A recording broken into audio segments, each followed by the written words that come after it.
Para sahabat bro, salam jumpa lagi dengan Bogi MRI Channel.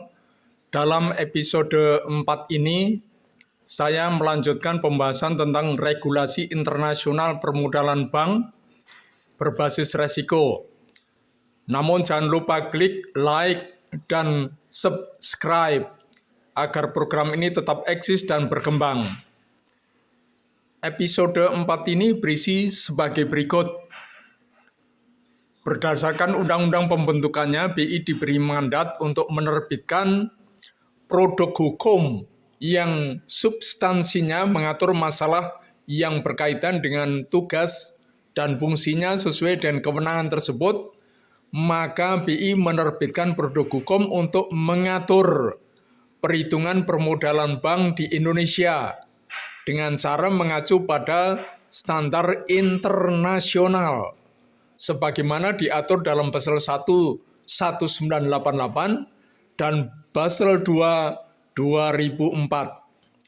Terkait dengan hal tersebut, maka BI menerbitkan surat keputusan Direksi Bank Indonesia atau disingkat SKDBI, yaitu SKDBI nomor 23/67/Cap/Dir tanggal 28 Februari 1991 tentang kewajiban penyediaan modal minimum atau disingkat KPMM bank dan perubahannya, yaitu tahun 1991 sampai dengan 2001.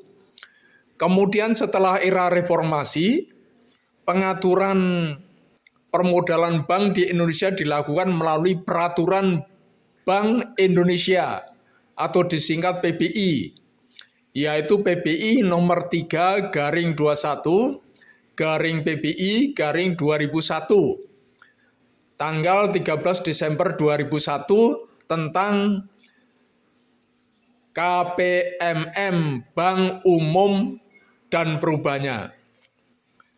Dalam Undang-Undang nomor 23 tahun 1999 tentang Bank Indonesia, sebagaimana diubah dengan Undang-Undang nomor 3 tahun 2004 tentang perubahan Undang-Undang nomor 23 tahun 99 tentang Bank Indonesia atau disingkat UU BI, terdapat 11 pasal yang secara tegas mengamanatkan agar segala sesuatu diatur dengan PBI, kecuali masalah permodalan bank. Berangkat dari pemikiran yang menyatakan bahwa kewenangan BI bersifat limitatif atau terbatas, dan bahwa PBI merupakan produk hukum BI yang diakui keberadaannya dan mempunyai kekuatan hukum yang mengikat sepanjang diperintahkan oleh peraturan perundang-undangan yang lebih tinggi atau delegated legislation. Maka pengaturan permodalan bank oleh BI patut dipertanyakan. Berdasarkan fakta di atas, paling tidak terdapat 3 hal yang perlu dikaji secara hukum, yaitu 1. Proses adopsi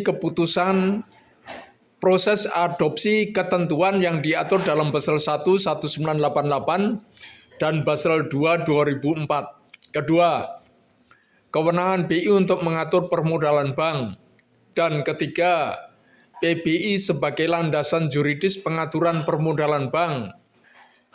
Kajian ini dilakukan dengan posisi sebelum terjadi pergeseran kewenangan pengaturan dari BI kepada Otoritas Jasa Keuangan atau disingkat OJK. Kemudian dengan terbitnya Undang-Undang Nomor 21 Tahun 2011 tentang Otoritas Jasa Keuangan atau UU OJK, terjadi peralihan sebagian fungsi BI kepada OJK, yaitu yang berlaku terhitung sejak tanggal 31 Desember 2013.